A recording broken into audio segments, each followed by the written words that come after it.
Olá, tudo bem com vocês? Espero que sim. É um prazer mais uma vez estar aqui junto com vocês.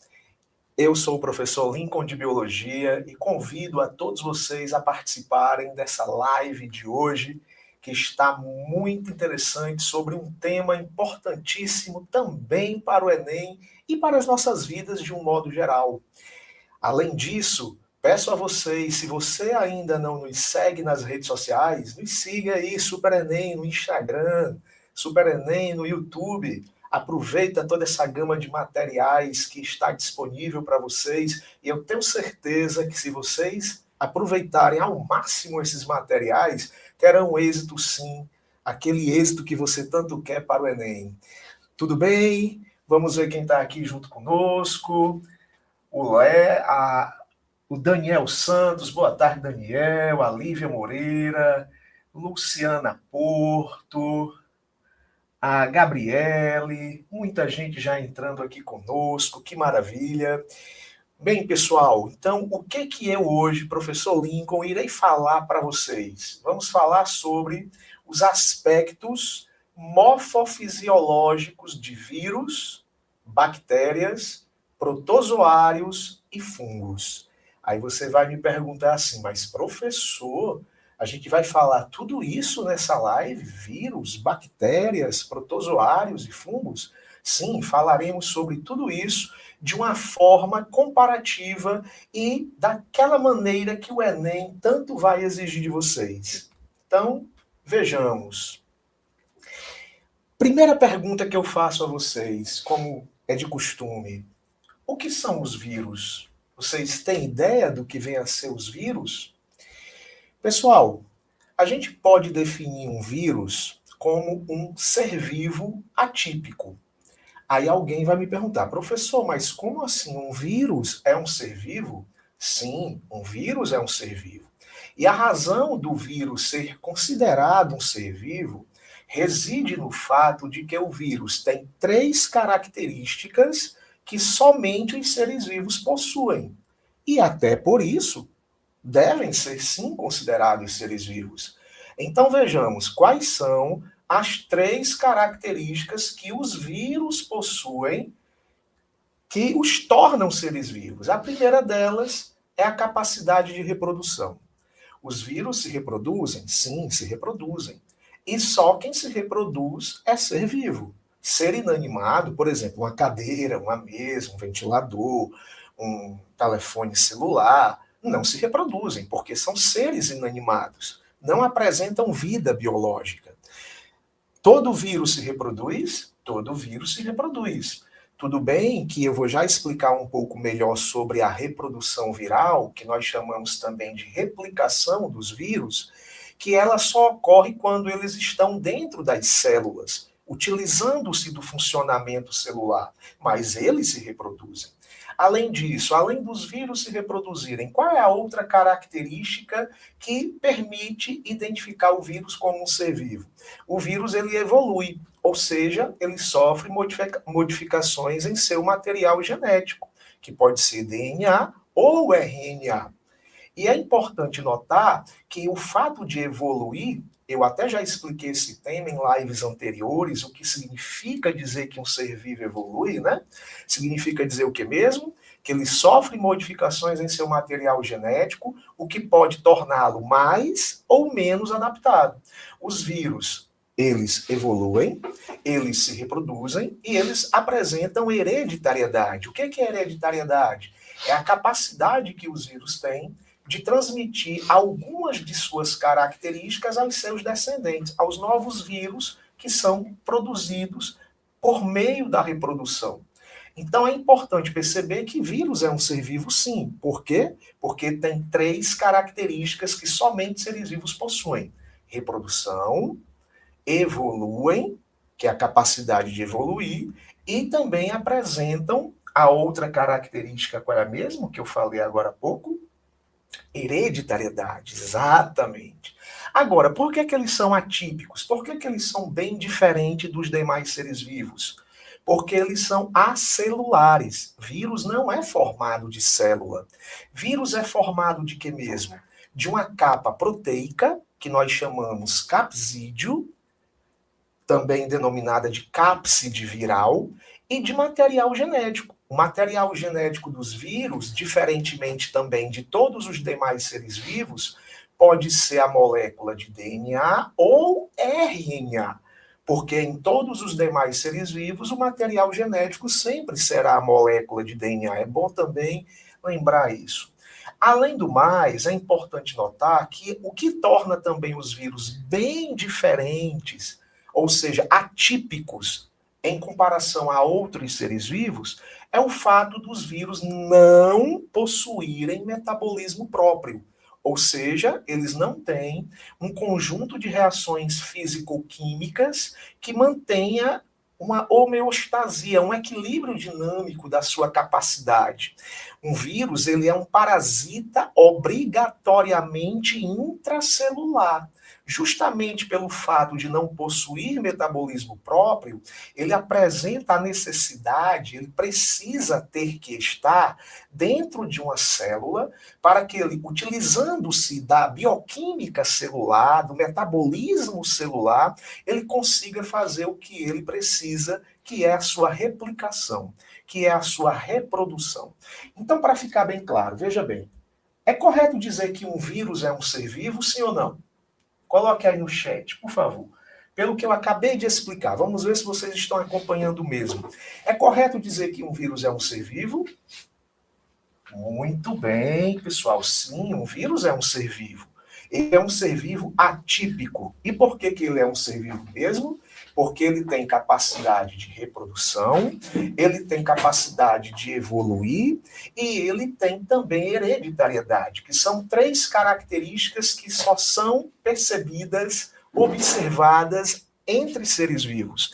Por que mesmo que eles são atípicos? Por que eles são totalmente diferentes de todos os outros seres vivos? Porque eles não são formados de célula, eles não possuem célula. Um vírus, de um modo geral, ele é formado de que mesmo? Qual é a composição básica de um vírus? Uma capa proteica, chamada capsídeo ou cápside viral, envolvendo e protegendo o seu material genético, que por sua vez pode ser DNA ou RNA, que é uma outra característica diferenciadora do vírus que o torna bem diferentão, vamos assim dizer, dos demais seres vivos. Porque em todos os outros seres vivos, bactérias, plantas, animais, fungos, protozoários, algas, inclusive nós mesmos, que também somos animais, o material genético é o quê? Molécula de DNA. E os vírus também são extremamente diferentes, porque eles não têm um conjunto próprio de reações químicas que os permita funcionar. Eles precisam utilizar-se da maquinaria bioquímica da célula, eles precisam ter que estar dentro da célula, utilizando-se do funcionamento dela para conseguir se reproduzir. Existe um conceito que ainda é muito usual, que diz que um vírus fora da célula não tem vida e dentro da célula tem vida. Na realidade, fora da célula, ele está inerte. É como se de fato ele estivesse morto, mas ele não está. Ele está ali naquele estado latente. Ao entrar na célula, ele conseguirá se manifestar de modo a se replicar, de modo a se reproduzir, manifestando as características que o definem como um ser vivo. Então é importante lembrar, hein? Os vírus, por isso que muitas vezes nós chamamos, acompanha aqui, ó, enigmas acelulares, eles são acelulares, não possuem estrutura celular, sendo compostos basicamente por proteínas e ácidos nucleicos. O capsídeo, o que é o capsídeo de um vírus? É o envoltório proteico que protege o seu material genético. É como se fosse o corpo do vírus. E o material genético, lembre que pode ser DNA. Quando o vírus tem DNA como material genético, ele é classificado como desoxivírus, porque DNA do inglês significa ácido desoxirribonucleico, o que vocês irão ver com o professor Aranildo, meu amigo, um professor fisiculturista, vocês já devem ter percebido isso, né? Ele falou uma vez dos meus braços, que eram muito fortes, então eu estou aqui dando uma para ele também. Eranildo, um grande abraço, meu amigo. E também, o Arthur aqui da CREAGE que está rindo, né, Arthur? É um atleta, o professor Eranildo. E também pode ser o RNA, o material genético do vírus. Lembre, ou ele tem DNA, ou ele tem RNA como material genético. Quando o vírus tem RNA como material genético, ele é chamado de ribovírus. É uma classificação porque RNA do inglês significa dizer ácido ribonucleico, que vocês verão essa parte de ácidos nucleicos com o professor Eranildo, como eu já disse. São parasitas obrigatórios e intracelulares, é importante dizer isso.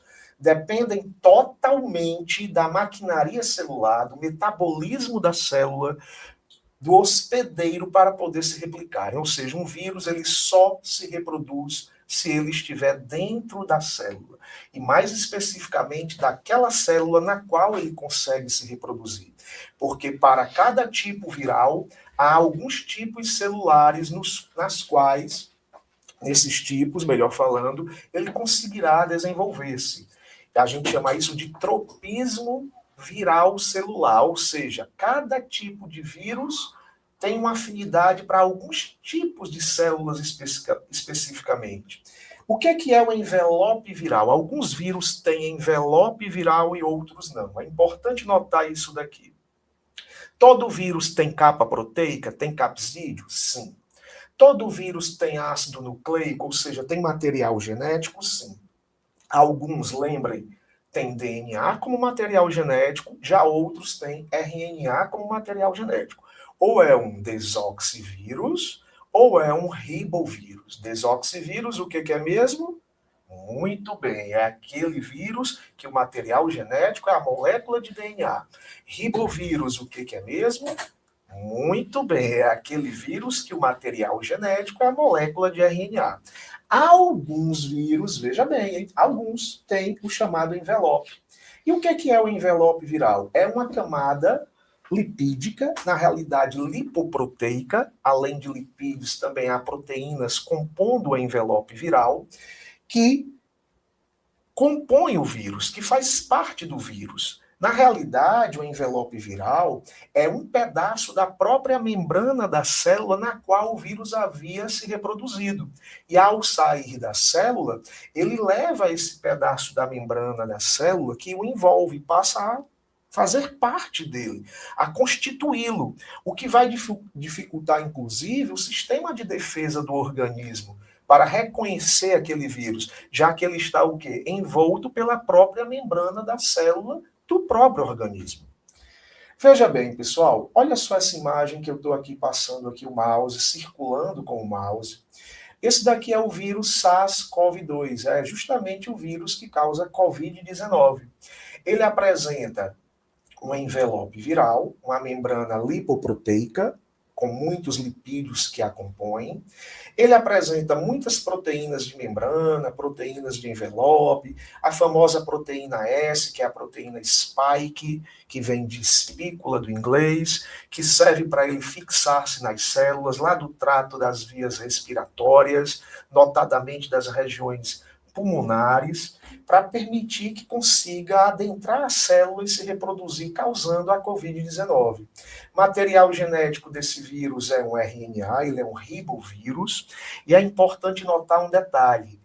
Talvez vocês estejam aí se perguntando, professor, para o vírus, é melhor possuir DNA ou RNA como material genético? Para o vírus, quando ele tem RNA como material genético, ele tem uma vantagem.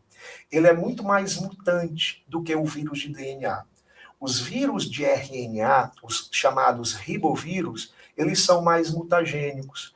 E a mutação é uma alteração desse material genético que permite surgir variações, as chamadas cepas virais, as variantes virais. Lembram aí das várias vacinas que tomamos ao longo da pandemia para que não contraísse, ou melhor, para que se contraíssemos o SARS-CoV-2, o vírus causador da Covid, não viéssemos a apresentar uma Covid mais forte, podendo ser entubado, enfim, até mesmo vir a óbito. Por que essas várias vacinas? Porque surgiram ao longo do tempo, e ainda hoje estão surgindo, várias variantes do vírus da Covid-19, do vírus SARS-CoV-2. E ele é altamente mutante, e uma das razões é o fato deles apresentarem um vírus de RNA. Um outro vírus bastante mutante, que eu acredito que nesse período muita gente esteja acometido por ele, é o vírus da gripe. Ele também é um vírus de RNA. E ele é um vírus que sofre mutação muito rapidamente, muito facilmente. Daí o porquê que todo ano há uma necessidade da vacina para evitar que tenhamos uma gripe forte. Veja o que eu disse, para evitar que tenhamos uma gripe forte, não para evitar que tenhamos gripe, porque mesmo o indivíduo vacinado, ele ainda pode apresentar um quadro gripal, um quadro de virose da gripe, porque existe uma variedade enorme de cepas de vírus da gripe, mas com certeza ao ser vacinado, a melhor forma de prevenção para evitar doenças virais, ele vai ter uma gripe muito branda, muitas vezes se confundindo até com um resfriado muito leve. Então veja bem, pessoal, aqui nós temos o vírus SARS-CoV-2, proteína spike é a proteína que permite essa fixação e para que o vírus consiga adentrar as células do sistema respiratório, notadamente. Ele é um vírus envelopado, ele tem sim capsídeo, como todos os vírus. O envelope é algo que alguns vírus têm, como eu já expliquei, outros não. E o material genético dele é o RNA. Um outro vírus que a gente consegue observar aqui, que eu estou circulando o mouse, é o vírus HIV. É o vírus da imunodeficiência humana. É uma IST. O que é uma IST? Infecção sexualmente transmissível. Esse vírus, ele já foi bastante problemático no início da década de 80, quando ocorreram uma série de mortes decorrentes da ação do HIV. Com a evolução do tratamento, vários medicamentos antirretrovirais, hoje, as pessoas soropositivas, as pessoas que apresentam HIV, conseguem viver com qualidade, inclusive, durante muitos anos. Então, o HIV, ele passou a ser, ainda é um problema, é importante dizer isso, do ponto de vista epidemiológico, é importante que haja a prevenção, e como ele é uma IST, caracterizando-se principalmente pela transmissão via sexual, o uso de preservativo é extremamente importante nas relações sexuais para evitar o contágio por parte e a infectividade por parte do HIV. O HIV também é um vírus envelopado, ele tem um envelope viral, com a glicoproteína GP120 e a glicoproteína GP41, que são duas proteínas que permitem eles adentrar a célula. Veja como são proteínas diferentes em relação ao vírus SARS-CoV-2 que eu estou mostrando aqui. Ó. O vírus SARS-CoV-2, a proteína é a proteína S, que permite a ligação com a célula, a fusão com a membrana celular e, consequentemente, mais facilmente o mecanismo de entrada do vírus na célula. Já o vírus HIV, o vírus que eu estou mostrando aqui, ele tem as proteínas GP120 e GP41, que vão permitir essa fixação e penetração do vírus na célula. Ele apresenta um envelope também viral, ele apresenta um RNA viral, ele também é um ribovírus, ele é bastante mutagênico, assim como o vírus SARS-CoV-2, e ele apresenta algumas enzimas importantes ao seu ciclo replicativo, a transcriptase reversa, a integrase, a protease, que são enzimas que permitirão ao vírus se desenvolverem do ponto de vista de replicação, de reprodução dentro das células. A célula que o vírus se desenvolve é nada mais, nada menos do que o general, vamos assim dizer, do sistema imunológico do nosso corpo. As células CD4, os linfócitos CD4. Então imagina, o HIV ele vai se reproduzir na principal célula de defesa do corpo humano. Imagina o problemão que ele desencadeia. Daí o porquê a prevenção é sempre o melhor remédio para evitar que haja um problema muito maior quando da instalação do vírus no organismo humano. Bom, os vírus, eles só se reproduzem onde mesmo, como eu já expliquei? Muito bem, dentro das células. E cada vírus consegue se reproduzir apenas em alguns tipos específicos de células. Por exemplo, se eu falar aqui da dengue, que é uma virose, que é provocada por um tipo de vírus, se eu falar aqui do sarampo, da catapora, da rubéola, o zika vírus, febre chikungunya, se eu falar aqui das hepatites virais, hepatite A, hepatite B, hepatite C, ou seja, existe uma infinidade de variantes virais e cada tipo viral tem uma predileção, eles preferem apenas alguns tipos celulares. Isso se devendo ao fato de que aquelas proteínas que eu falei agora há pouco, do SARS-CoV-2 e do HIV, que são diferentes, e elas encaixam-se em proteínas diferentes da membrana das células. Daí o porquê cada tipo de vírus tem o chamado tropismo viral celular. Ele tem uma afinidade por apenas alguns tipos celulares. Por exemplo, o vírus que causa encefalite, que é uma inflamação do encéfalo, ele tem afinidade pelo sistema nervoso, notadamente sistema nervoso central, a área de encéfalo. Quando você pega o vírus da hepatite, ele tem uma preferência pelas células do fígado, pelos hepatócitos, onde lá eles conseguirão se reproduzir. Quando você fala de um vírus gástrico-intestinal que provoca um problema que desencadeia, por exemplo, um desconforto intestinal muito grande e uma cólica abdominal, isso daí é um vírus que vai ter uma predileção por células do trato gástrico-intestinal. Então são locais bem diferentes. O que é o ciclo lítico de reprodução do vírus? Veja bem, quando o vírus se reproduz, ele pode se reproduzir ou de forma lítica ou de forma lisogênica. O ciclo replicativo do vírus ou é lítico ou é lisogênico. O ciclo lítico, os vírus assumem o controle da célula, replica seu material genético e rompe a célula, que é a lise celular, para liberar novos vírions, que é o nome que nós damos ao vírus recém-saído da célula, vírions. Como é que é o ciclo lisogênico? Olha como é diferente.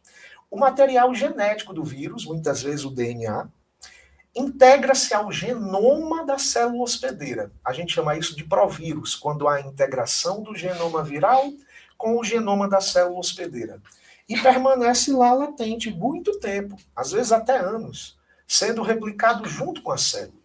É como se a célula não reconhecesse que ali tem algo estranho junto ao material genético dela. E aí ela se reproduz e vai reproduzindo aquele material genético viral, sem nem se dar por conta que ali existe um vírus. Impacto celular. No ciclo lítico, a célula morre rapidamente. No lisogênico, a infecção pode durar anos sem sintomas. Por exemplo, o vírus da hepatite. Ele pode passar anos se replicando nas células do fígado, nos hepatócitos, e você não ter sintoma algum.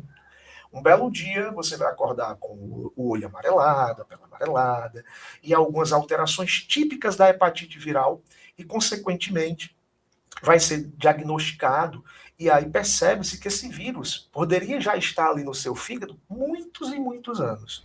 Então, o ciclo lítico tem a lise celular, tem a destruição da célula e a consequente morte, e o ciclo isogênico, o vírus permanece ali latente, de modo acoplado, né, junto ao material genético da célula, chamado provírus, sem causar a morte da célula, sem desencadear maiores problemas, e o organismo, muitas vezes, sem nenhuma sintomatologia. Por exemplo, aqui nessa imagem, acompanha comigo aqui, vejamos. Veja bem, olha só, acompanha comigo. Aqui a gente tem um ciclo isogênico da reprodução do vírus. Aqui é um bacteriófago, ou fago, é um vírus que se reproduz dentro de bactérias. O vírus injeta o material genético na bactéria, no caso, na célula hospedeira. O DNA desse vírus integra-se ao nucleóide, ao material genético bacteriano. A bactéria não percebe que tem um elemento viral dentro dela e vai se reproduzir, se replicar normalmente. E isso vai estar indiretamente replicando esse vírus.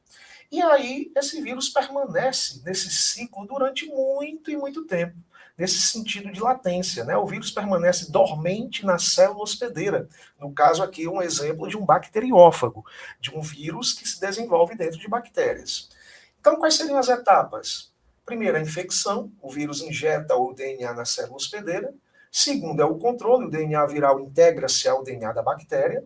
Aqui eu estou falando de DNA viral porque o bacteriófago, em grande parte, é um vírus de DNA, praticamente todos os bacteriófagos. Ocorre uma replicação, o DNA viral é replicado junto com o DNA da bactéria, e não causando nenhum problema à bactéria. E o evento desencadeador, o que seria isso? Pode acontecer em um determinado momento, por vários fatores, o chamado evento desencadeador, em que esse ciclo isogênico ele vai evoluir para o ciclo lítico de reprodução viral. E o que é o ciclo lítico? O vírus que está na célula, no processo de ciclo isogênico, ele vai começar a replicar várias cópias do vírus, transmitindo características, ocorrendo mutação, que é um processo evolutivo, ou seja, toda aquela manifestação de vida aí, de replicação viral, com a lise, com o rompimento da membrana da célula e, consequentemente, destruição dessa célula e morte dela. Então, tem a infecção, tem o controle, tem a produção de novas proteínas, da cápside de novos vírus, de replicação de material genético. Novos vírus são montados, como aqui está sendo representado, aqui no esqueminha que eu estou circulando com o mouse, e tem a liberação desses novos vírus. Deu para entender a diferença entre ciclo lisogênico e ciclo lítico da reprodução viral? Ciclo lisogênico, o vírus está na célula, não causando-lhe nenhum problema, não causa a morte celular. Ciclo lítico, o vírus está na célula, se replicando, rompendo a membrana da célula, destruindo a célula, desencadeando a sua morte e, logicamente, um grande problema. Quando nós temos uma virose que ela está latente, que ela não tem nenhuma sintomatologia, como eu falei da hepatite, que pode passar anos no seu fígado e não desenvolver sintomatologia alguma, é porque o vírus está em ciclo isogênico. Se os sintomas aparecerem, isso significa que as células estão sendo mortas e está havendo um comprometimento do metabolismo celular. Então o ciclo aí é um ciclo lítico. Deu para entender? Tudo ok sobre vírus? Deixa eu ver aqui, o Mentes Brilhantes, boa tarde, Mentes Brilhantes, tudo bem? Sempre com a gente, é um prazer tê-lo aqui. Vamos falar aqui também, a Thalita, boa tarde, a Letícia, a Juliana. Está me perguntando aqui o Cardoso, ou seja, lisogênico é um vírus silencioso? É, exatamente, o ciclo lisogênico é um ciclo de replicação viral, onde a gente pode sim, Cardoso, dizer que é um vírus silencioso. E é o pior, hein? Porque ele está se desenvolvendo e a gente não sabe. Muitas vezes não temos nem como detectá-lo. Vamos falar das bactérias. As bactérias são totalmente diferentes dos vírus. Na verdade, como eu já disse, vírus é um ser vivo atípico, é algo à parte. É aquele que não é formado de célula, é aquele que não tem funcionamento próprio. Daí a razão pela qual precisa ter que estar dentro de uma célula, precisa da célula, é um parasita obrigatoriamente intracelular. A bactéria não, a bactéria já é um organismo, na realidade é um ser vivo unicelular. A gente diz que bactéria é um organismo bacteriano, mas é importante deixar claro que toda bactéria é unicelular, que apresenta um núcleo sem membrana, um núcleo disperso, misturado ao citoplasma. É a chamada célula procarionte, lembre disso. Quais são os seres vivos procariontes? Aqueles formados de célula procariótica. São as bactérias, são as arqueobactérias, são as cianobactérias, ou seja, são as variações de qualquer tipo de bactéria. O que é um ser vivo procarionte? É aquele ser vivo no qual o núcleo existe. Cuidado, ele existe, mas ele está misturado, disperso ao citoplasma da célula. Ele não é delimitado, não tem uma membrana envoltória separadora do núcleo do restante da célula, que é a chamada carioteca, ou membrana nuclear. Também a célula procarionte, que são as bactérias, não possuem organelas membranosas, que vocês vão ver aí com o professor Aranildo na parte de citologia com mais detalhes. Mas só para ilustrar um pouco mais, quem são as organelas membranosas? Retículos endoplasmáticos, o rugoso e o liso, complexo golgiense, mitocôndrias, cloroplastos, Nós temos também as inclusões citoplasmáticas membranosas, nós temos as membranas lisossômica, dictiossomos, peroxissomos, ou seja, as organelas envoltas por uma membrana que forma um sistema intramembranoso na célula. As bactérias não possuem isso, hein? São células procariontes. Tem parede celular, uma célula bacteriana, uma bactéria? A maioria tem, tá, pessoal? Cuidado, maioria. Micoplasmas são bactérias sem parede celular. Então, se for dito que toda bactéria tem parede celular, isto está errado. Micoplasma é uma bactéria sem parede celular, mas a maioria esmagadora, 98% das bactérias tem parede celular. O que é parede celular? É uma outra membrana que protege ainda mais a célula.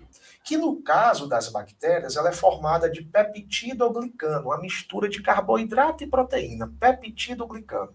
Se a gente comparar com a parede celular da célula vegetal, é bem diferente.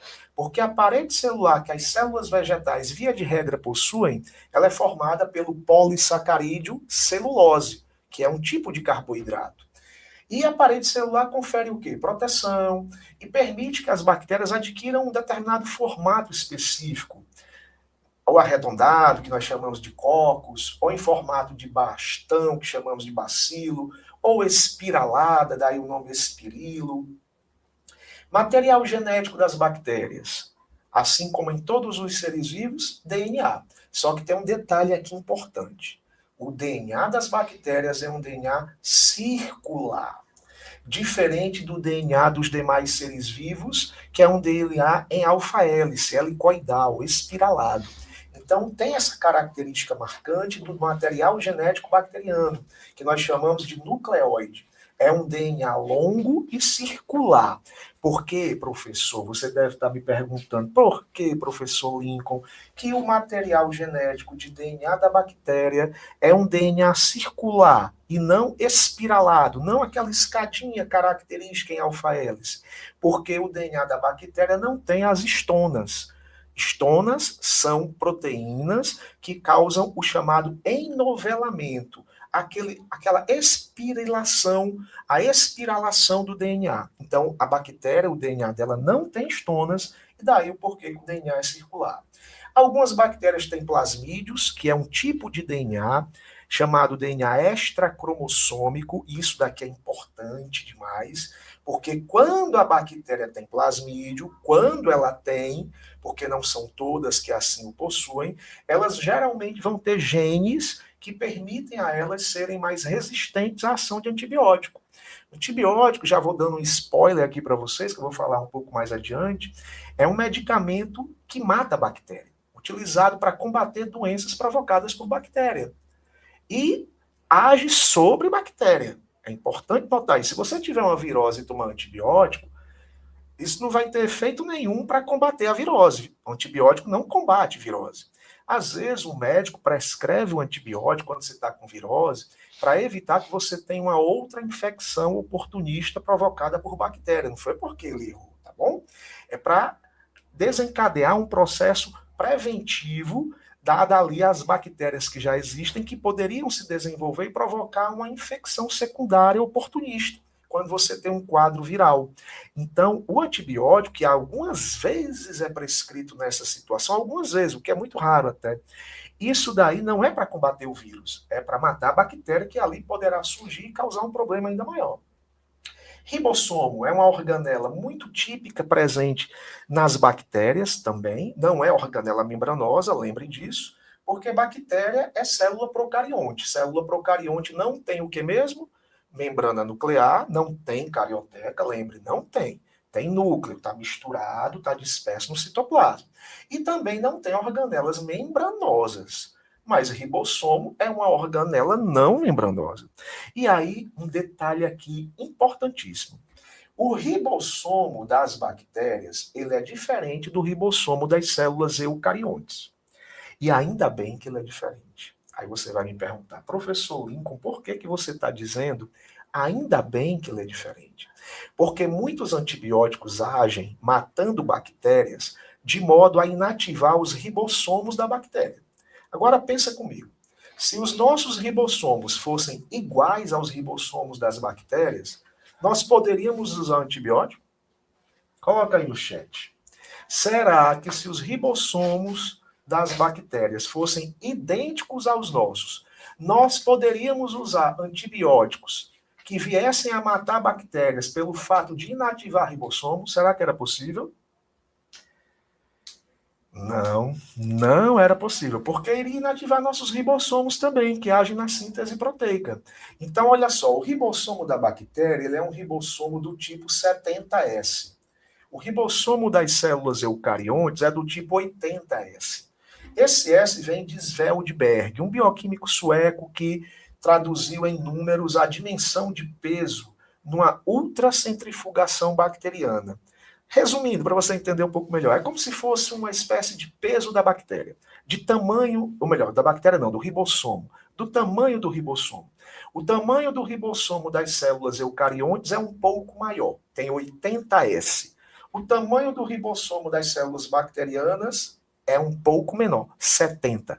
Mas essa pequena diferença faz uma diferença enorme, porque é possível usar antibiótico que inative ribossomo de bactéria, porque ele não vai inativar os ossos. Deu para entender? Vamos lá. Aqui a gente tem um exemplo de uma célula bacteriana na imagem, com algumas partes da bactéria. Aqui a gente tem flagelo, tem bactéria que tem flagelo, tem bactéria que não tem, tá? Algumas têm, outras não. Cápsula bacteriana, que é uma mucilagem que algumas bactérias têm, algumas. Mucilagem é uma espécie de um muco. É como se fosse um catarro, para ficar mais fácil. Formado principalmente de carboidrato. Algumas bactérias têm, outras não. Parede celular é uma membrana, que a maioria tem. Maioria, não são todas. Membrana plasmática, toda bactéria tem. Membrana plasmática, aí todas têm. Citoplasma, lógico, todas têm. Ribossomos, todas as bactérias têm. Nucleóide, aqui onde eu estou passando o mouse, é o material genômico que toda bactéria tem. Longa molécula circular de DNA. Aqui nós temos fímbrias, como se fossem esses cabelinhos que muitas bactérias têm, mas nem todas têm também. E aqui a gente tem uma fímbria maior específica chamada de pilus ou pilus reprodutivo, pilus sexual, que algumas bactérias têm e outras não. Então, para ficar claro, isso daqui que está no quadro é importante você ter em mente. As estruturas da célula bacteriana e suas funções principais. Então, veja bem. Cápsula bacteriana, qual é a composição? Polissacarídeos e proteínas. O que é a cápsula bacteriana? É uma espécie de muco, como se fosse uma gelatina, para ficar mais fácil a sua compreensão, que reveste a bactéria. Algumas têm e outras não. Não são todas as bactérias que têm. Qual é a função principal? Protege contra a dessecação, quando a bactéria possui, e também aumenta a adesão da bactéria numa célula hospedeira, permite que a bactéria também se defenda melhor de antibióticos, e a característica importante é que quando a bactéria causa doença, tem muita doença causada por bactéria, por exemplo, meningite bacteriana, que é uma inflamação das meninges, são membranas protetoras do sistema nervoso central, causada por bactéria, o que é muito grave. Nós temos o tétano, também provocada por bactéria, tuberculose, provocada por bactérias, sífilis e gonorreia, que são ISTs provocadas por bactérias. Nós temos a hanseníase, então tem muitas doenças. O que acontece é que quando a bactéria causa doença e ela tem cápsula, isso aumenta muito a sua capacidade de provocar problema na doença, de alterar o organismo. Parede celular, a maioria tem, maioria, não são todas, formada de peptido glicano, uma mistura de carboidrato e proteína. Isso permite uma proteção adicional à bactéria. Ela é rígida, mas também tem porosidade, né? Ela permite que a bactéria tenha um formato mais, vamos assim dizer, estável, ou arredondado, ou alongado, ou espiralado, e daí tem uma classificação.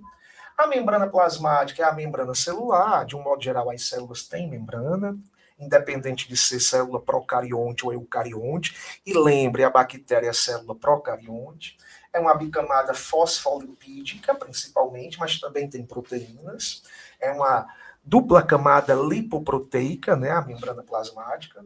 Ela permite um controle de seleção de substâncias que entram e saem da célula, importantes para o funcionamento da bactéria, são semipermeáveis.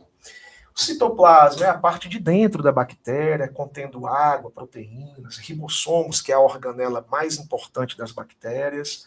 O material genético, que é o nucleóide, né, a longa molécula circular de DNA. O citoplasma é um gel viscoso, gelatinoso, onde ali ocorre todo o metabolismo, todo o funcionamento da bactéria. Nucleóide é o DNA circular, é o chamado cromossomo bacteriano, é lá onde está armazenado as informações genéticas da bactéria, como ela vai se reproduzir, como ela vai se desenvolver. E uma característica marcante é que esse nucleóide ele não é delimitado por uma membrana, ou seja, ele está misturado ao citoplasma, ou seja, não tem carioteca, pessoal, lembra? A bactéria é uma célula procarionte ou procariótica, ela não tem membrana nuclear, que é a carioteca, e não tem organelas celulares membranosas. Plasmídio é um DNA também circular, mais curto, que algumas bactérias têm e outras não. Quando ela tem, geralmente ela é mais resistente a antibióticos. O plasmídio também confere às bactérias algumas características genéticas marcantes, de ser capaz de se ligar a outra bactéria para permitir uma transferência genética entre elas, o que nós chamamos de recombinação genética nas bactérias. Os plasmídios também conferem às bactérias, a algumas bactérias, a capacidade delas se associarem a outros seres vivos, até de forma mutualística, até de forma benéfica, mas uma característica marcante é que o plasmídio confere resistência à ação de antibióticos de grande parte das bactérias. O ribossomo é um ribossomo 70S, lembre disso, um pouco diferente do ribossomo da célula eucariótica, e daí o porquê que é possível utilizarmos antibióticos que inativem ribossomos das bactérias, sem propriamente eles inativarem os nossos ribossomos, isso é importante. Ribossomo age na síntese de proteínas, o que é fundamental. Flagelo permite a locomoção da bactéria. Lógico, se ela possui flagelo, não é toda bactéria que possui. Esse flagelo, ele se origina da proteína flagelina. Lembre, bactéria não tem centríolos, né? Nas células eucariontes a gente encontra muito, nas células animais, por exemplo, centríolos, que permite a produção de cílios, flagelos. Aqui não, o flagelo vem da proteína flagelina.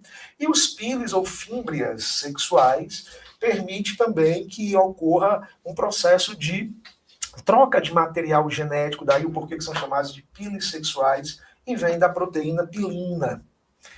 Mesossomas, antigamente acreditava-se que fosse uma região da bactéria, mas hoje a gente já sabe que o mesossoma é um dobramento da membrana plasmática durante a feitura de uma lâmina para análise microscópica. Então, o mesossoma, antigamente, acreditava-se que estaria relacionado com a respiração da bactéria, até com a conjugação bacteriana, que é um processo de recombinação genética. Mas, mais uma vez, mesossoma ou mesossomo é um dobramento da membrana que ocorre quando se faz a fixação da bactéria na lâmina para sua análise micrográfica, para uma fotografia de bactéria. Inclusões citoplasmáticas são grânulos que acumulam-se ou de lipídios ou de fosfato, ou mesmo até de algum glicogênio, mas não tem proteína, ou melhor, membrana envoltória, armazena nutrientes, seria uma função. E os endósporos, veja, endo quer dizer dentro, esporo, endósporo. O endósporo é um esporo interno. É uma estrutura altamente resistente que envolve o DNA, o material genético da bactéria, tornando-a resistente a intempéries, a situações ambientais que poderiam matá-la. Elevada temperatura, diferença de pH. Então, nós chamamos de endósporos. Aqui, pessoal, nessa imagem que eu estou passando aqui o mouse, a gente tem a parede celular bacteriana mostrando uma classificação que nós chamamos de metodologia de Gram, ou método de Gram, que é uma classificação muito importante, principalmente para o médico infectologista, aquele que vai ter que descobrir qual é o tipo de bactéria que está infeccionando o corpo do indivíduo, para tentar prescrever o antibiótico mais eficiente. Então, que metodologia de Gram é essa? Que método de Gram é essa? Existem bactérias chamadas Gram-positivas e existem bactérias chamadas Gram-negativas. Quando a bactéria é classificada em Gram-positiva, ela é corada. É um método laboratorial, até muito simples de ser feito, chamado de coloração de Gram. Então, ela é positiva, a bactéria é Gram-positiva. Quando ela não se cora o método de Gram, ela é chamada bactéria Gram-negativa. Aí você vai me perguntar assim, professor Lincoln, qual é a importância da gente saber se a bactéria é do tipo Gram-positiva ou Gram-negativa? Inclusive a importância médica disso. Quando a bactéria é do tipo Gram-positiva, a parede celular dela é formada só por uma camada grossa de peptidoglicano. Somente uma camada grossa de peptidoglicano. Quando a bactéria é Gram-negativa, a parede celular dela, que eu estou passando aqui o mouse, formada de duas coisas. A camada de peptidoglicano, que é uma camada fina, nesse caso, e uma camada externa, chamada membrana externa. Se você prestar atenção aqui, olha aqui, ó. Acompanha aqui no mouse, aqui na imagem. Isso parece ou não parece a membrana plasmática? Olha só aqui, a membrana externa dessa parede celular bacteriana, parece ou não parece a membrana plasmática? É como se a bactéria tivesse duas membranas. Daí o porquê que ela geralmente é muito mais resistente à ação de antibióticos. Então, o antibiótico para matar uma bactéria do tipo Gram-negativa tem que ser um antibiótico mais forte. Então, mais uma vez, vamos lá, acompanha aqui o mouse. Ó. Bactéria Gram-positiva é aquela que se cora ao método de Gram. Bactéria Gram-negativa é aquela que não se cora ao método de Gram. Qual é a importância de entender isso? Porque se ela é Gram-positiva, a parede celular dela é formada só de peptidoglicano, uma camada grossa de peptidoglicano. Se ela é do tipo Gram-negativa, a parede celular dela é formada por uma camada fina de peptidoglicano, mas existe a camada externa, que nada mais é do que uma membrana adicional, uma membrana lipoproteica muito semelhante à membrana plasmática. Deu para entender? Tranquilo? Coloca aí no chat para a gente saber se você entendeu mesmo. Bactéria Gram-positiva, bactéria Gram-negativa. Deu para entender a diferença?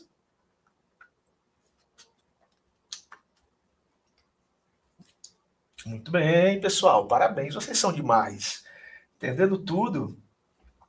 O Ricardo Oliveira está dizendo, acho que não. Então vou explicar bem rapidinho, mas você vai entender.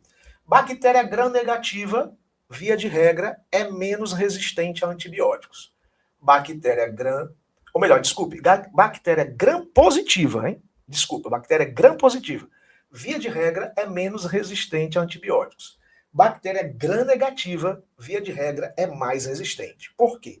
Porque a parede celular da Gram-positiva, ela não tem essa parte aqui, ó, essa membrana externa, que confere uma resistência maior à ação de antibióticos, tá bom? Classificação das bactérias de acordo com o formato, se for arredondado se chama cocos, os dois cocos juntos diplococos, streptococcus é uma associação linear, estafilococcus é uma associação que a gente diz que lembra um cacho de uva, bacilo é um bastão, diplobacilo são dois bastões, streptobacilos são vários bastões, cocobacilos é que é um bastão, mas com formato quase arredondado, um tanto ovoide.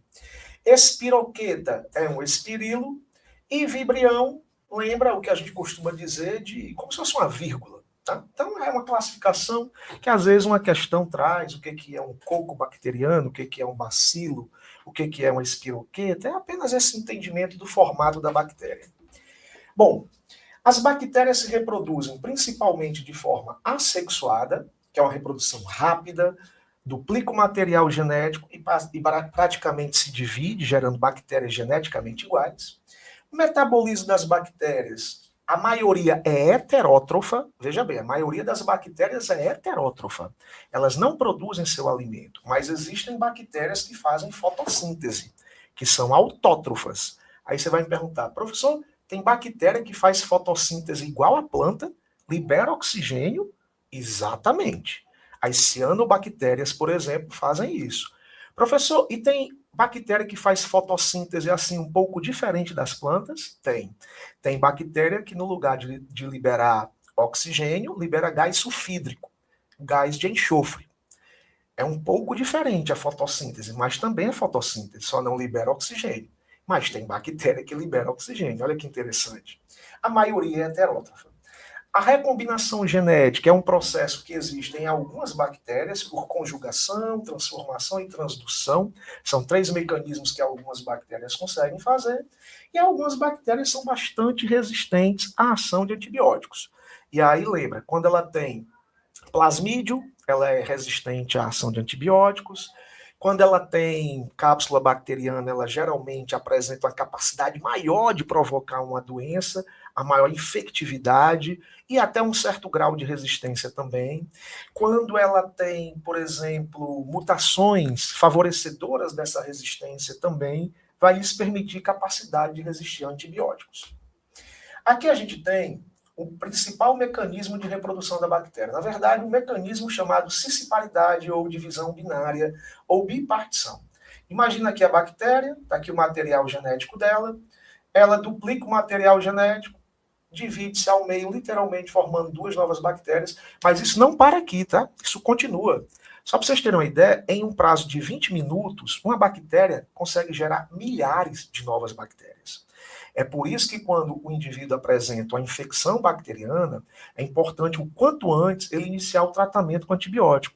E que o tratamento não seja interrompido, hein? Porque isso pode favorecer a seleção de bactérias multiresistentes, super resistentes, o que nós chamamos de superbactérias, que é um problemão na saúde.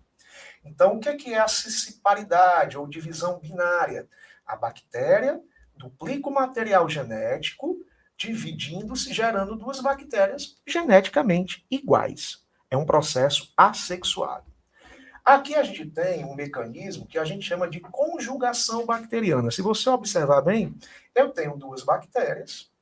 Essa bactéria tem um plasmídio, ó, esse DNA circular aqui vermelho, e ela vai se ligar a outra bactéria e vai transferir esse material de plasmídio para outra bactéria. E essa outra bactéria, ela vai passar a ter uma nova característica que ela não tinha antes. Na realidade, isso daqui não é um processo propriamente dito de reprodução. É uma recombinação genética na bactéria, que é a que mais acontece quando ocorre, tá? Não é toda bactéria que faz recombinação genética. Toda bactéria faz cisciparidade, faz divisão binária. Recombinação genética, não. Então, aqui nós temos, olha só, o plasmídio de uma bactéria, ela se junta pelo pile sexual, né, aquela fibra específica associada à reprodução, e vai transmitir esse plasmídio a outra bactéria, e a bactéria vai passar a ter uma característica diferente.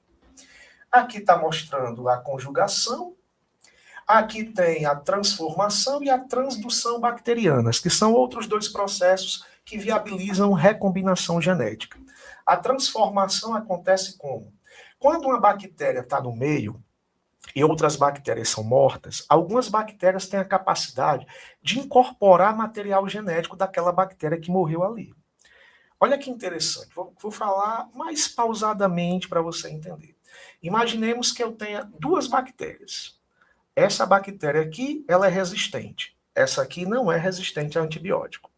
Essa daqui resistente, ela morreu, por algum motivo. Essa não resistente não morreu. Então, essa daqui tem a capacidade de pegar fragmentos do DNA desta outra e tornar-se resistente. Olha que coisa interessante.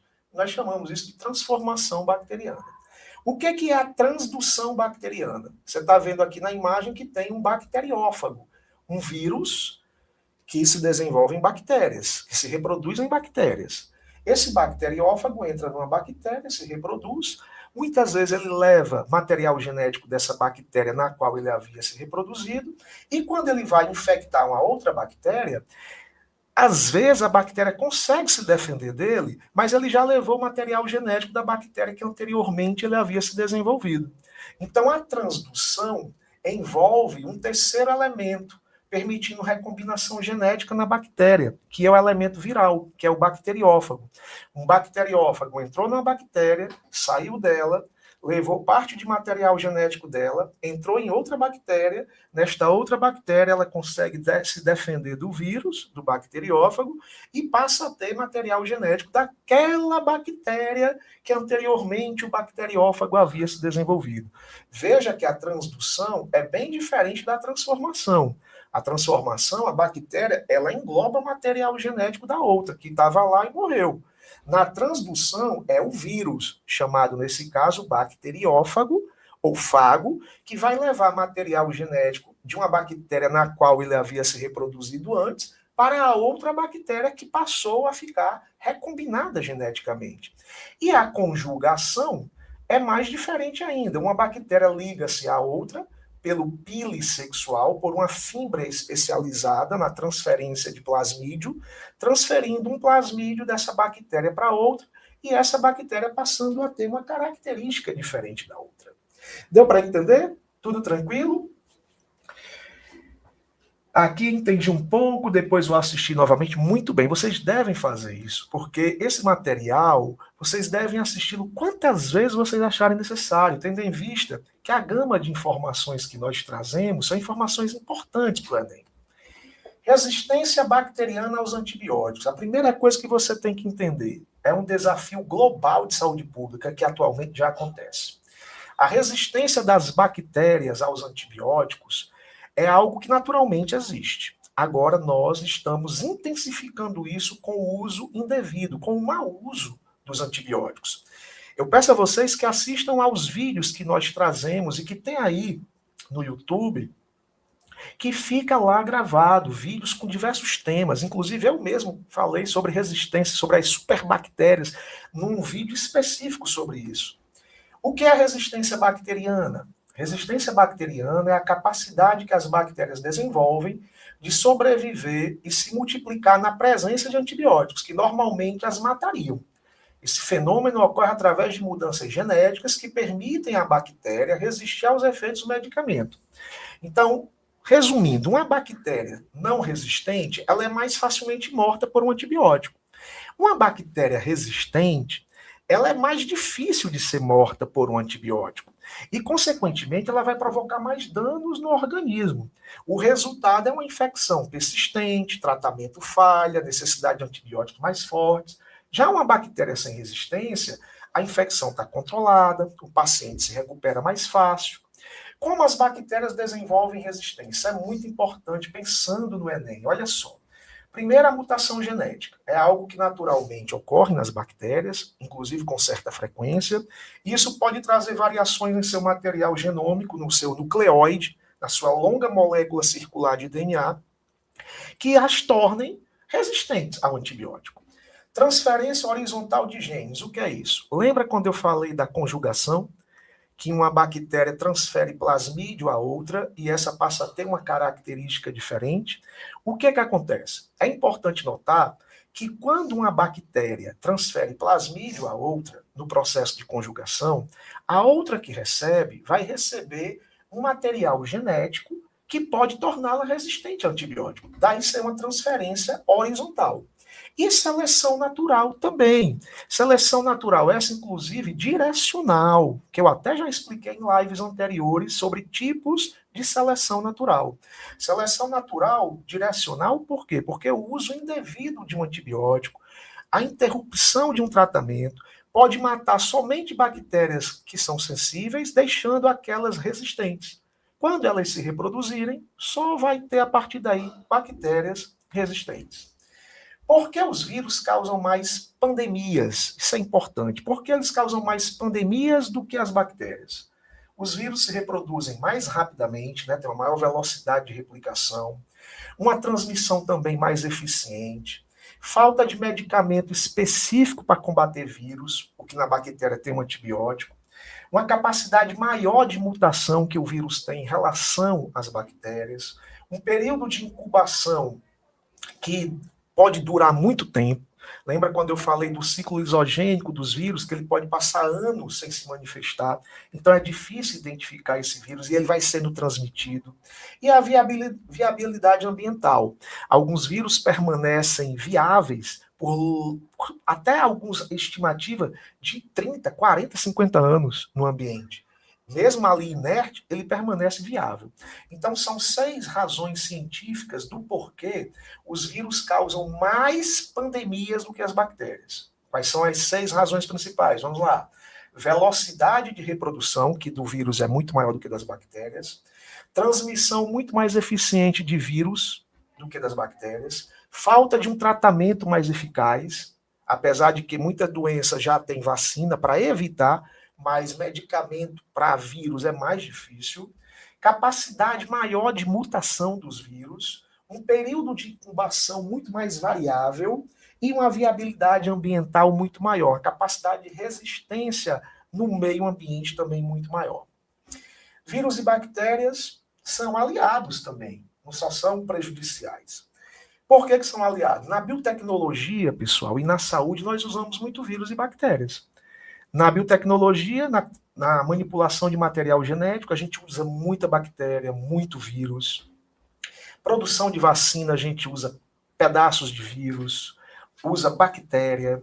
No equilíbrio ecológico, é importante que haja seres vivos também que provoquem doenças, alterações.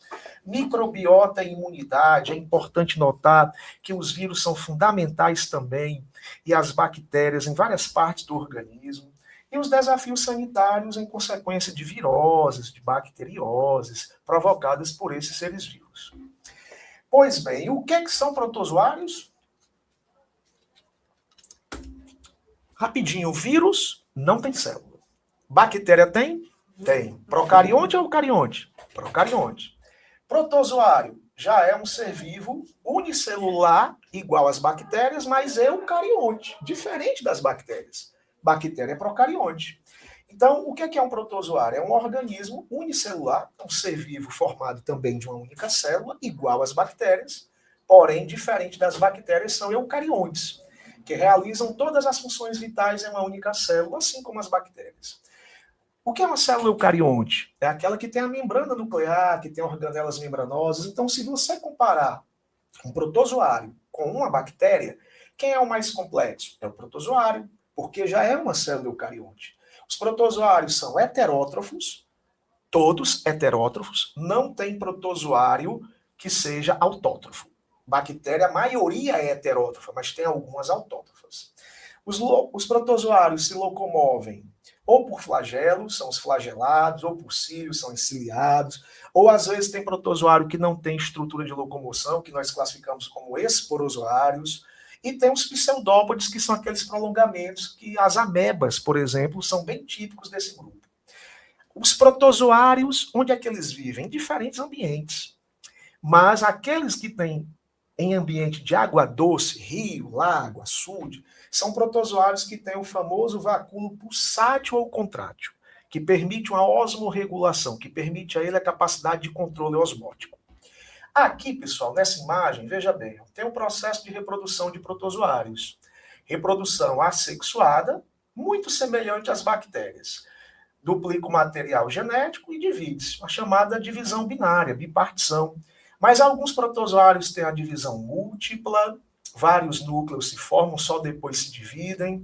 Alguns protozoários têm um brotamento, um pedaço da célula forma um broto com material genético. Alguns se esporulam, formam esporos resistentes. Então, existe uma variação de reprodução assexuada em protozoários que não é observada em bactérias.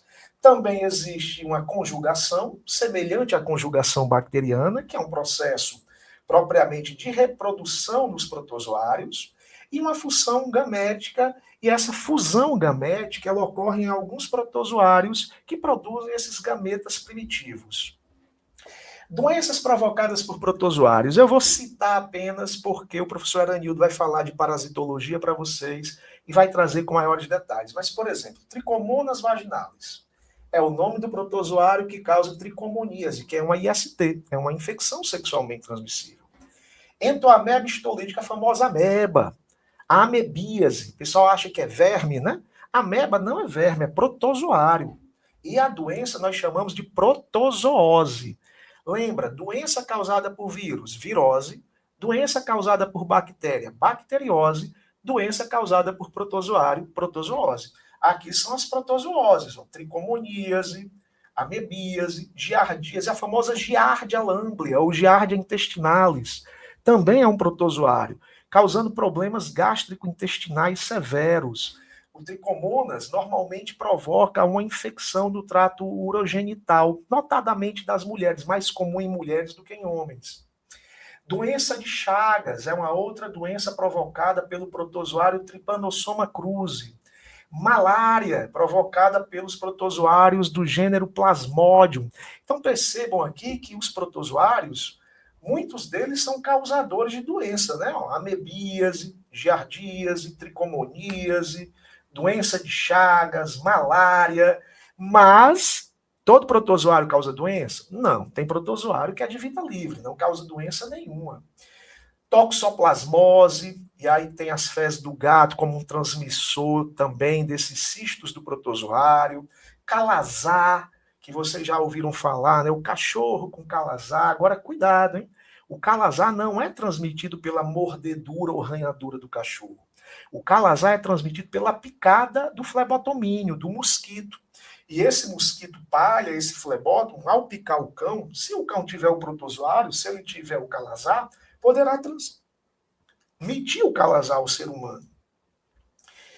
Deu para entender? Protozoários, a gente está falando aqui rapidinho, só daquelas doenças provocadas por protozoários, mas o que é importante lembrar dos protozoários? São unicelulares, eucariontes, heterótrofos, protozoário de água doce, tem um vacúolo pulsátil para osmorregulação, e estas doenças desencadeadas por protozoários. Fungos, bora falar agora dos fungos. Qual a diferença dos fungos em relação a vírus, bactéria e protozoário? Vou repetir mais uma vez, que eu sei que você está atento. Vírus é formado de célula? Não. Bactéria é formada de célula? Sim. Célula procarionte ou eucarionte? Procarionte. Protozoário é formado de célula? Sim. Procarionte ou eucarionte? Eucarionte. Bactéria e protozoário são seres vivos unicelulares, uma única célula. Fungo também são seres vivos unicelulares, alguns fungos, as leveduras, por exemplo, mas existem fungos pluricelulares, pessoal. Então, veja, eu falei de vírus que é acelular, bactéria é unicelular, protozoário unicelular, e a maioria dos fungos é o quê? Pluricelular. Maioria é pluri. Alguns uni. Então você está vendo que a complexidade torna-se maior do fungo em relação a protozoário e propriamente a bactérias. Eles são formados por hifas, que é o nome da célula alongada típica de fungo, e o conjunto de hifas nós chamamos de micélio. Parede celular. Protozoário tem parede celular? Não. Protozoário não tem parede celular. Fungo tem parede celular? Tem. De quê? De quitina, que é também um polissacarídeo, um carboidrato. Diferente da parede celular da bactéria, que é peptidoglicano, que é uma mistura de carboidrato e proteína. E diferente da parede celular da célula vegetal, hein? Que é celulose. Essa quitina é a mesma substância que vai ter lá no exoesqueleto dos artrópodes, na carapaça do caranguejo, da lagosta, do camarão. Qual é a nutrição dos fungos? Os fungos são heterótrofos por absorção. Todo fungo é heterótrofo, ou seja, eles não produzem seu alimento. Eles absorvem o alimento do meio. Qual é a reserva de energia que os fungos têm? Glicogênio. Lembra, a reserva energética do fungo, glicogênio, que é um carboidrato, é um polissacarídeo, aproximando-os evolutivamente dos animais. Aqui nessa imagem, pessoal, a gente tem aqui a chamada hifa cenocítica, que é a célula do fungo bastante alongada, que não tem divisão nenhuma. E aqui a gente tem a hifa septada, que é a célula do fungo que tem esses septos, aqui onde eu estou passando o mouse, que tem várias divisões. Aqui a gente tem um exemplo de um cogumelo, que é um típico fungo. Essa parte toda desse conjunto de hifas que fica à mostra é o chamado micélio reprodutor. E essa parte toda que fica enterrada do fungo é o micélio vegetativo. Aí alguém deve estar na dúvida, professor Lincoln, mas o que é micélio de um fungo? É o conjunto de hifas do fungo. Denomina-se de micélio. A importância ecológica e econômica dos fungos, pessoal, é demais. Por quê? Porque a decomposição é algo que ocorre nos ambientes naturais, onde vai transformar a matéria orgânica em inorgânica, permitindo o que nós chamamos de uma reciclagem no ambiente natural. Os fungos são os principais agentes decompositores no ambiente natural, juntamente com bactérias. Na indústria dos alimentos, são muito utilizados na produção de queijos, de pães, aquele fermentozinho biológico que a gente usa em casa para fazer o bolo. Ali tem sim fungos, tem leveduras, principalmente essas do tipo Saccharomyces, que vai fermentar a massa, permitindo ali o crescimento da massa e o rendimento do alimento, que no caso é o pão, pela liberação do gás carbônico. Está lembrando aí de química, do processo de fermentação? Biotecnologia, né, fonte de antibióticos revolucionários, né? A penicilina, um antibiótico ainda hoje muito utilizado, foi extraído e descoberto a partir da produção de um fungo do gênero Penicillium, e muitos fungos associam-se com outros seres vivos, permitindo-lhes a capacidade de sobrevivência. Por exemplo, os líquens nada mais são do que associações mutualísticas entre algas e fungos, um ajudando ao outro. As micorrizas, fundamentais para as plantas, são associações de fungos nas raízes de plantas. A maioria das plantas, inclusive, só apresentam capacidade absortiva de água e sais por causa dos fungos associados em suas raízes. Se não houvesse as micorrizas, essas associações fungo e raiz de plantas, a capacidade das plantas de absorção de minerais, notadamente de nitrogênio, fósforo e potássio, chamado NPK, que é a parte mais importante que a planta precisa, seria muito deficitária. Então, isso é muito importante. E aqui a gente tem alguns exemplos de fungos, né? Os mais conhecidos, para falar a verdade. O mofo é um exemplo de fungo, aquele mesmo da época chuvosa, que fica na roupa, aquele bolor negro do pão, as leveduras importantes na produção de alimento. E aqui nós temos cogumelos alucinógenos. Existe um cogumelo, esse daqui, o Amanita muscaria, de onde se retira a ergotamina para se produzir um dos maiores alucinógenos já existentes, o LSD. Os cogumelos comestíveis, esse chamado cogumelo de Paris, é o mais conhecido pelo nome de champignon. A gente usa muito em pizza, na alimentação. O shiitake, o shimeji, são riquíssimos em minerais e vitaminas. Talvez a fonte alimentar mais rica de minerais é a de fungos. E cogumelos também bastante venenosos, onde aqueles mais coloridos são aqueles geralmente que têm a chamada coloração de advertência, dizendo assim, olha, fica longe de mim, que eu sou perigosão. Tá dando para entender? Que tal fazermos umas questõezinhas juntas agora? Para ver um pouco mais de forma como é que o Enem cobra esse assunto? Vamos comigo? Pessoal, eu já falei para vocês aqui em lives anteriores, e à medida que nós iremos nos encontrar aqui, eu vou cada vez mais fornecer algumas dicas a vocês. E nas questões do Enem, por exemplo, essa questão foi uma questão de 2024 do Enem, uma questão bem recente, né? A primeira coisa que você deve fazer é ler a pergunta, para depois entender um gráfico, um texto, o que tem na questão. Então vamos lá. A hipótese testada com a realização desse experimento é que, vamos ver que experimento foi esse. A figura ilustra diferentes etapas de um experimento realizado por Frederick Griffith em 1928 em camundongos e pneumococos. Aqui você tem, olha só a imagem aqui, ó, bactérias não virulentas vivas. O que é uma bactéria não virulenta? É a que não causa doença. E elas estão vivas, foram colocadas nesses camundongos aqui, ó. Aqui foram colocadas bactérias virulentas vivas. Ou seja, bactérias que causam a doença e que estavam vivas. Vocês viram que o camundongo aqui morreu, né? Pela imagem. Ó. Aqui, nesse primeiro momento, foram colocadas bactérias não virulentas vivas.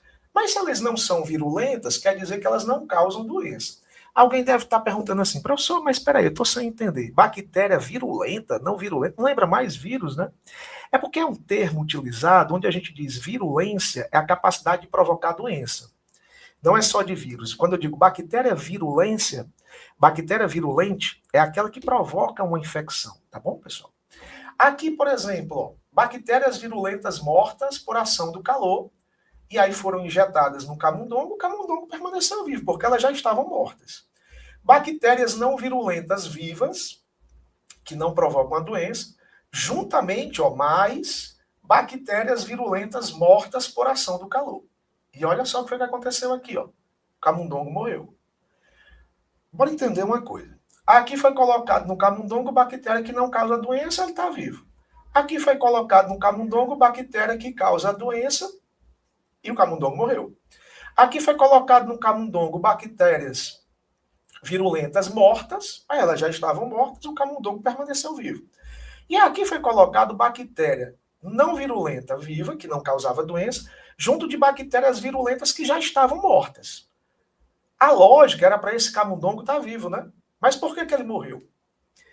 Lembra que eu expliquei agora há pouco a transformação bacteriana, que é um processo de recombinação genética onde uma bactéria não resistente ao antibiótico, que não tem uma certa característica, ela absorve material genético da outra, passando até essa capacidade.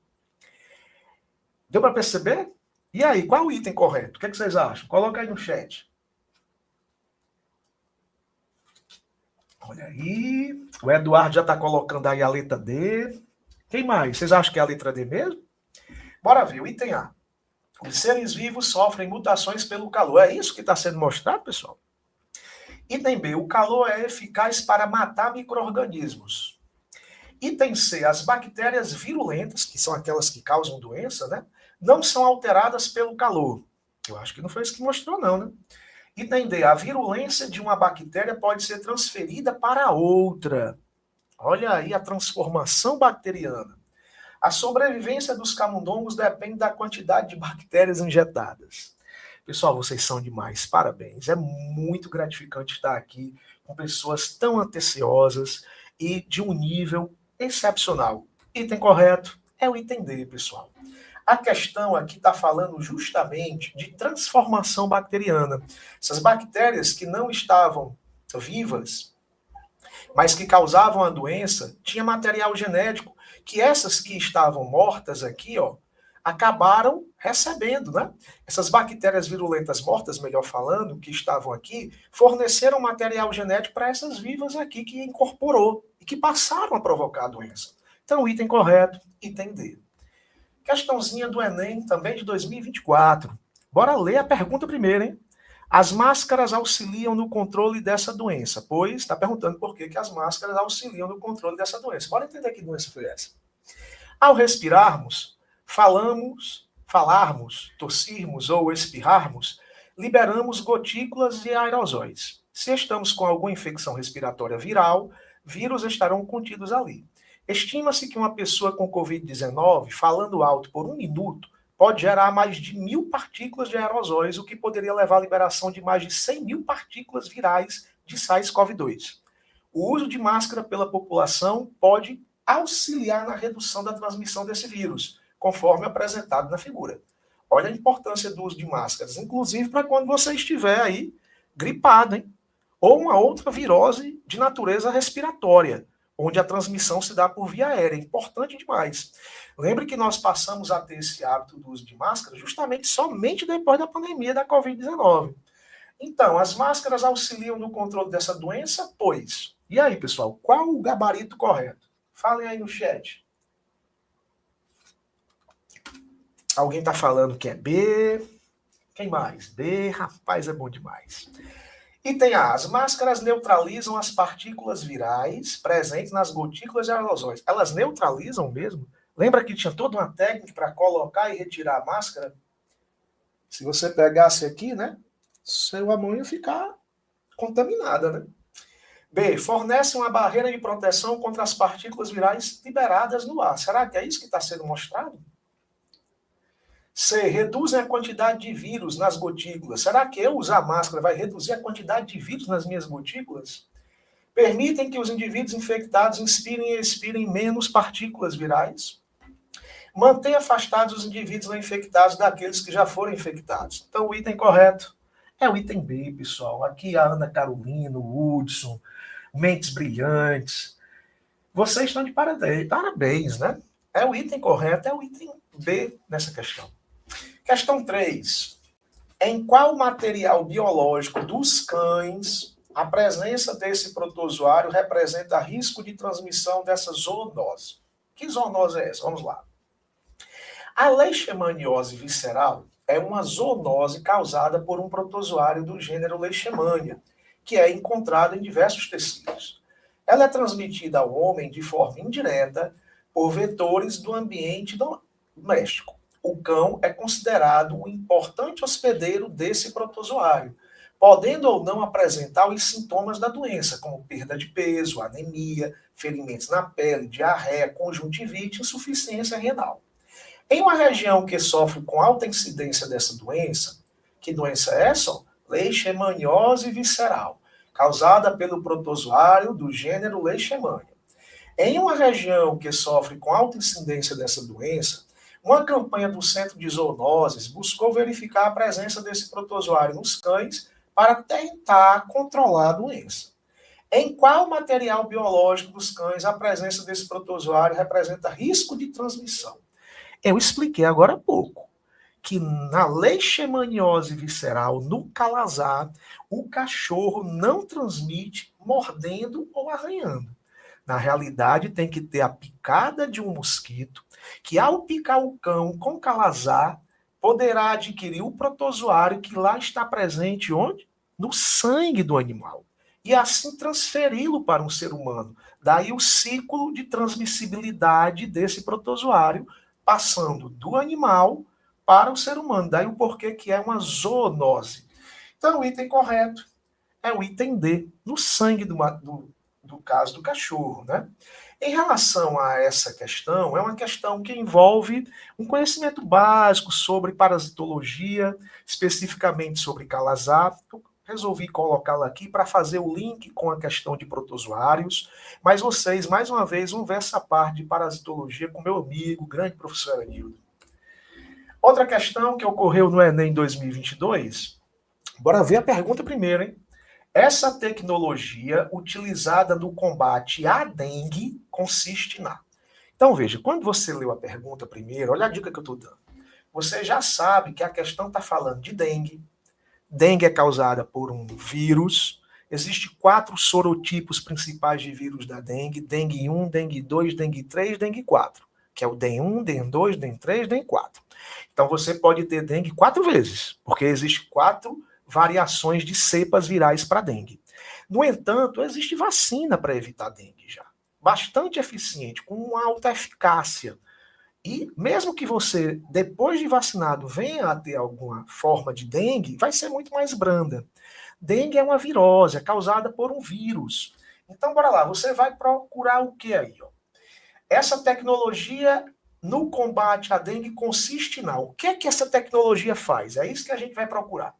Os resultados de um ensaio clínico randomizado na Indonésia apontaram a redução de 77% dos casos de dengue nas áreas que receberam o mosquito Aedes aegypti infectado com a bactéria Wolbachia.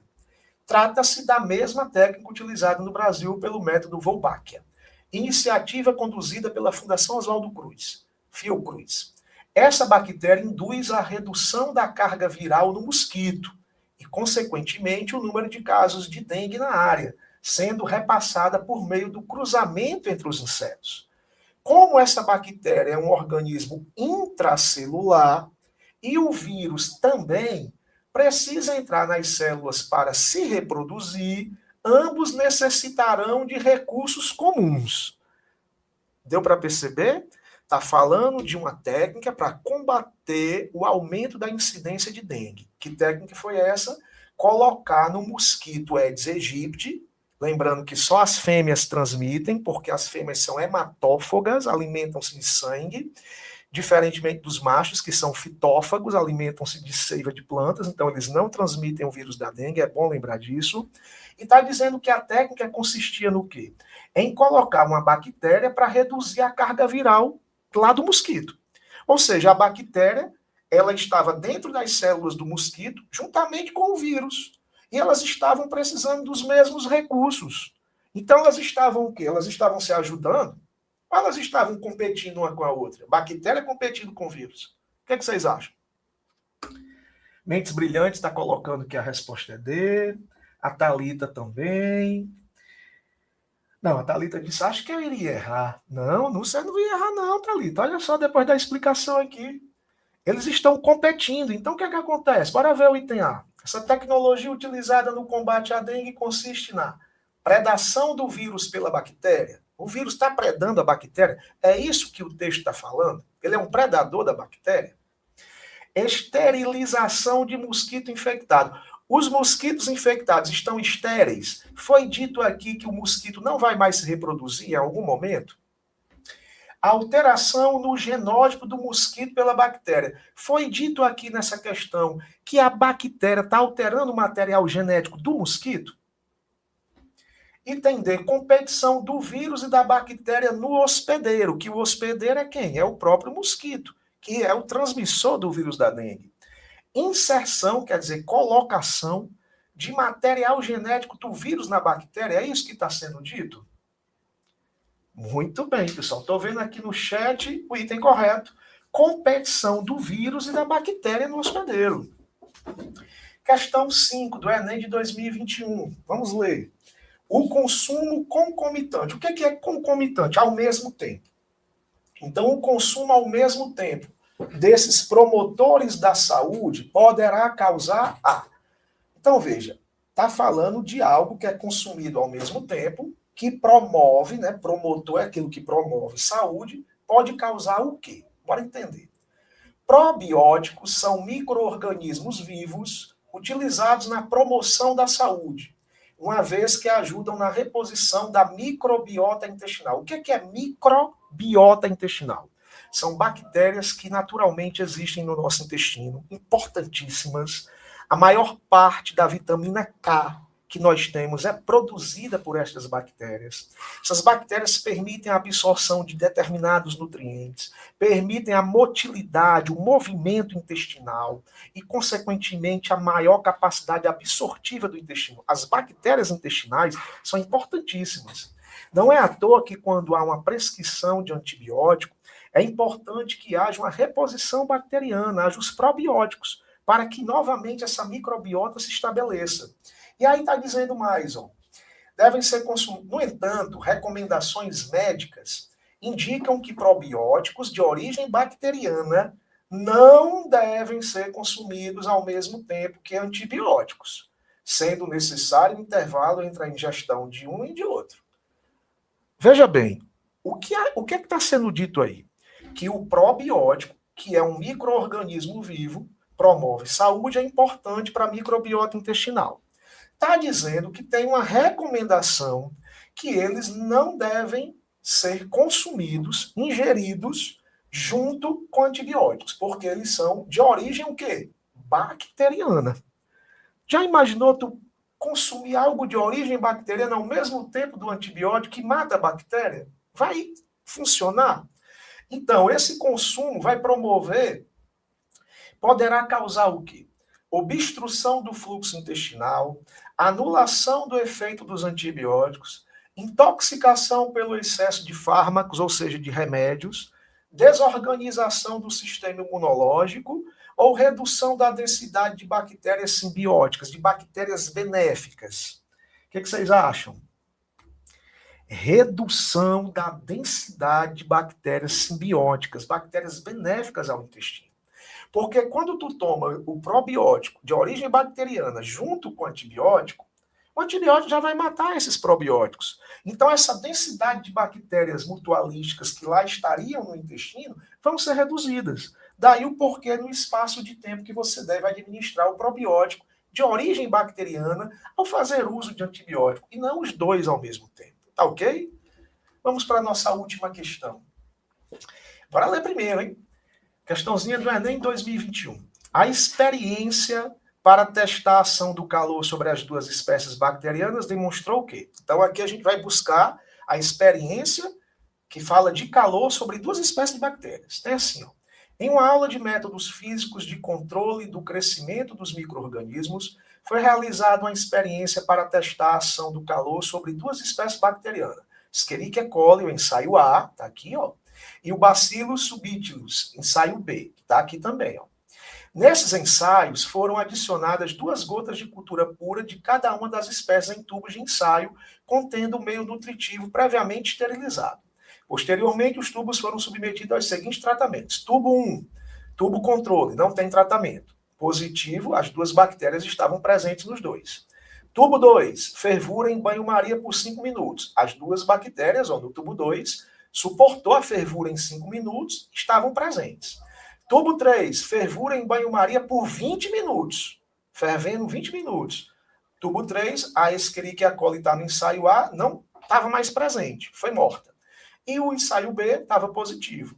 No caso do tubo 4, as 2 deram negativadas, as 2 foram mortas. Aí está dizendo, após 48 horas de incubação, foi realizada a leitura dos ensaios, obtendo os seguintes resultados de crescimento microbiano.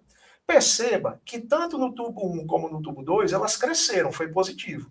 No tubo 3, fervura em banho-maria por 20 minutos. A que estava no ensaio A não cresceu, foi morta por essa temperatura durante esse período de fervura. A do tipo B não, sobreviveu. Então essa experiência demonstra o quê? Bora lá para o item A. Ambos os micro-organismos são resistentes à autoclavação. A autoclavação é justamente esse aumento de temperatura de autoclavagem. Então, não. B. Ambas as espécies têm resistência à fervura por 5 minutos. Será que tem? Olha o tubo 2 aqui, fervura em banho-maria por 5 minutos. As 2 estavam positivas, resistiram.